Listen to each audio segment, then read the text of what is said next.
These are the Shot X11, and this is the Shot X11 Motocross boot review. Roll 'em.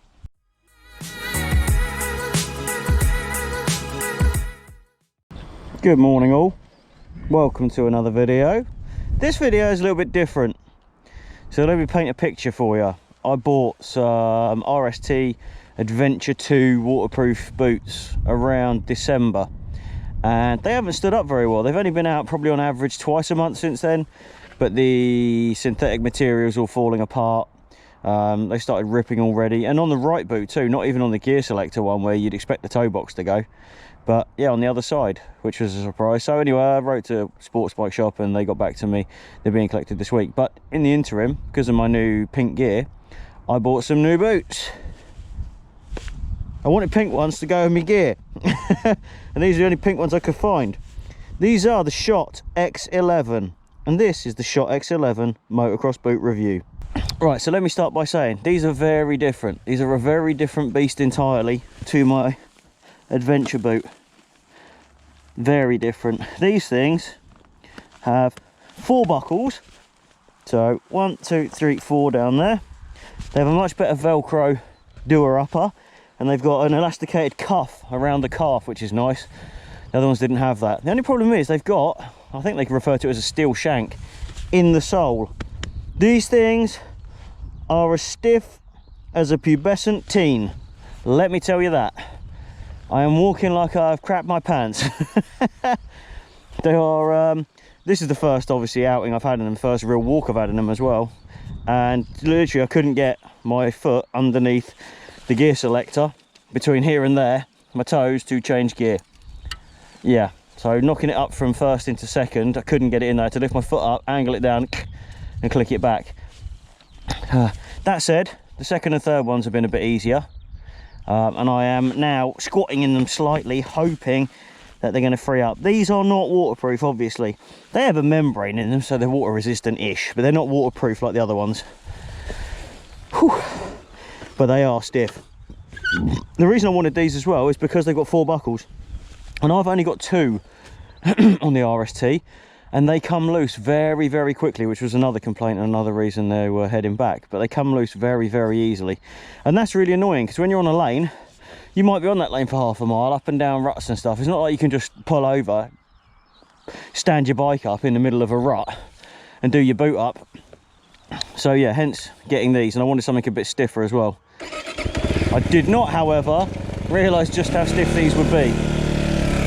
That steel shank is not just a clever name. There, see, struggling to get my foot underneath the gear selector. Standing on the pegs feels all right. They don't feel very grippy, but then I don't think my pegs are very grippy anyway. My pegs are quite, they look spiky, but they're very rounded on the ends and they're quite widespread. They don't dig into your actual sole, which I suppose for some people that's good. Personally, I'd like them a bit more grippy, but I haven't managed to sort that yet.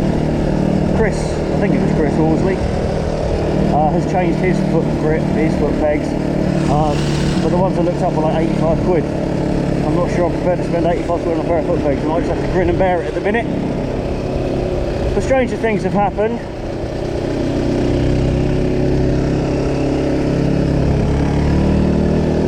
Oh God, getting that toe under the gear selector. Wow, that is difficult. Good job it's got the right one. So in my right foot, in my right ankle, I don't have very good articulation. I've torn the ligaments in it several times, I've broken it twice, and it just doesn't work very well. It takes hours to free up, so it's kind of good that I don't have to change gear with that one. I do struggle actually on sport style bikes, which is why I only ever have one, and probably won't have another one. Well, I might do actually, depending on the bike. Enough said about that for the minute. Yeah, I struggle with getting, with a pair of rear sets, is getting my foot onto the actual brake lever in a seated position, because my ankle doesn't articulate fully. But these boots being super stiff, they're actually stiffer than my ankle, so that's no big deal for me really.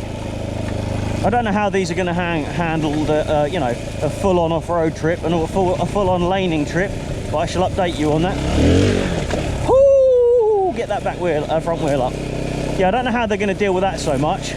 but I'll find out Tuesday.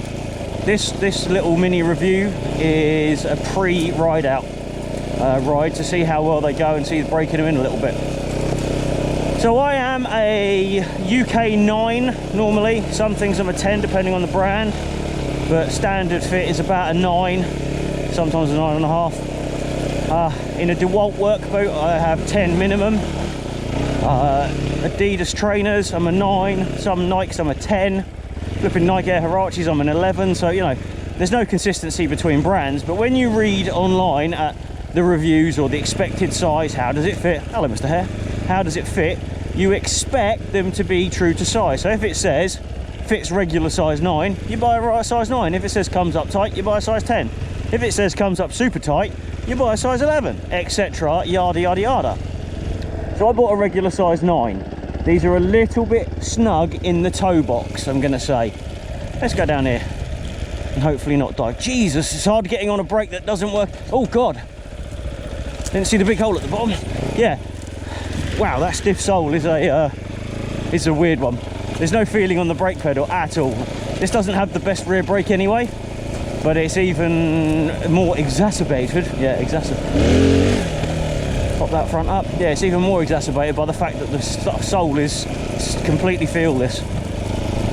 But it's okay, it feels comfortable. So anyway, regard size, yeah, these are a little bit snug. So I would say, unless they're going to free up quite quickly, maybe go a size up, or if they do a half size, go a half size up. Upon reflection, I probably would have bought a size 9.5 if I knew they were going to be this snug, if they did even do one. So where did I buy these beauties from? Well, I looked all over Tinternet once I'd seen a picture of these pink boots, and believe it or not, these are rare like rocking horse shit. You cannot just pop down the shop and buy one. You can't even really get them on eBay. Most of them are from Germany or the States, but then again, they generally have the yellow one, or I think there's a white pair as well. They've generally got those. The pink ones, yeah, rocking horse shit. But I managed to get some anyway. FC Moto, I had them in my basket for about a month while I was umming and ahhing. And then when I went to finally buy them, FC Moto had put them up by £20, so they were like 130 or 135. In fact, they put them up quite a bit more, nearly 35 quid more. And it was like a 2-month wait to have them delivered. So I bought them from a company called Motardin, and I'll link that down below, so you can go there if you wish to buy some snazzy new pink boots for yourself. And they were $99.95, I think, plus shipping. So they were about 110 quid all in all.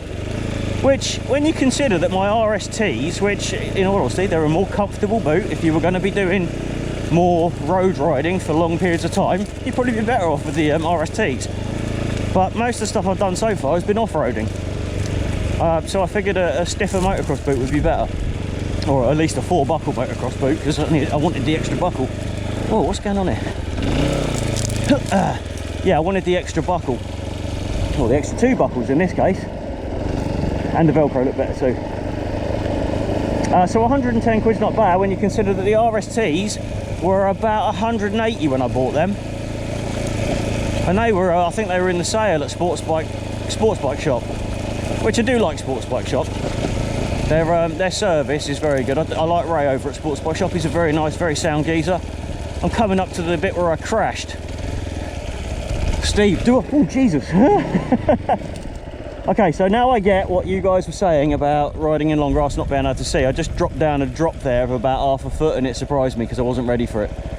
And you actually cannot see anything here, which is slightly worrying. So in my new boots, I'm not going to give it a go going over that, because I got stuck last time and crashed into the fence post. Yeah, I now completely empathise with you all. On a lane, I suppose it's slightly different, because on a lane you would expect there to be the ruts you can stay in and see through. Maybe you shouldn't be veering off into the longer grass. Yeah, you know, potato, potato. Strictly speaking, this isn't a lane, this is just abandoned wasteland. Boots are feeling all right. I've adjusted one of the buckles because obviously they were brand new, so I put them on, got them as tight as I could, as in fit-wise, it was comfortable. They're doing all right. They're holding up okay. See if we can pop this front end up. Get over that brake. Wow, get over that brake, ready. Oh, that went up. Didn't go very far, but it went up. Wow, power wheelie, get in. so that's second gear power wheelie. That's not bad. I mean, don't get me wrong, I'm still punching the front end down. I am covering the brake. I'm squatting and pulling, but that is power wheeling.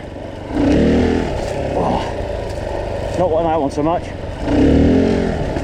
That's good. Now I'm not leaning back because I'm not a wheelie expert, and to be honest, I find it quite nerve-wracking, the idea of looping it, because everything else that's gone wrong on this bike, it probably smashed to pieces. It is half made of Chinesium after all. It does put that front end up nice. There you go, Joe. There's one for you to practice, mate. That's a slow speed. I mean, I'm only doing 8 miles an hour there.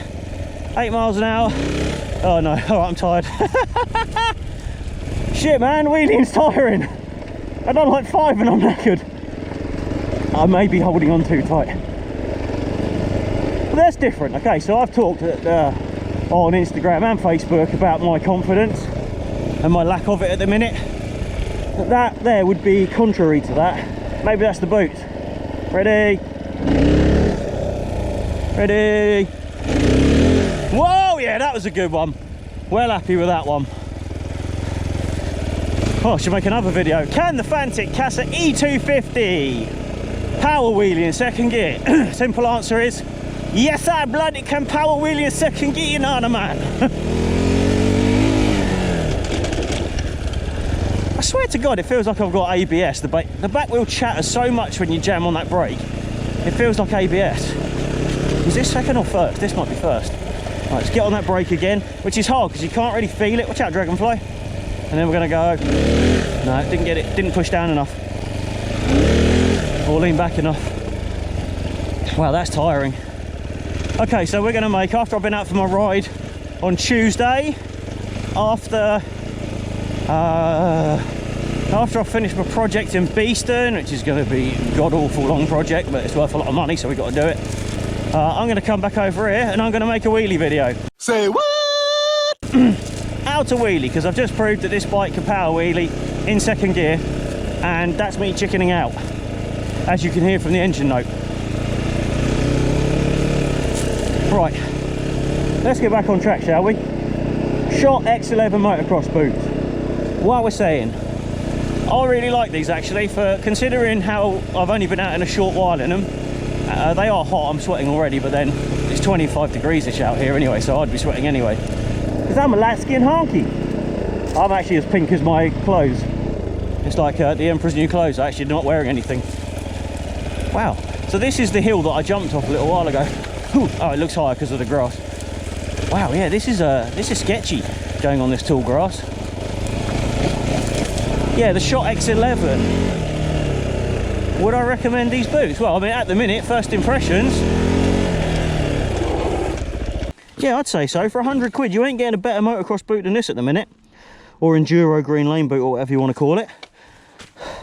That's pretty good. Looks snazzy as hell. It's got a little deflector here to protect the low down buckle so it doesn't get ripped off by branches and twigs and stuff. I do need to adjust these and do them up again.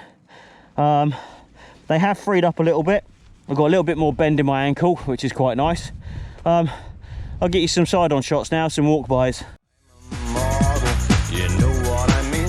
And I do my little turn on the catwalk. Yeah, on the catwalk. On the catwalk. Yeah, I do my little turn on the catwalk.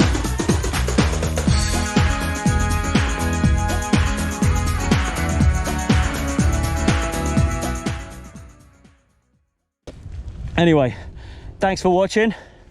Stay tuned for the next video.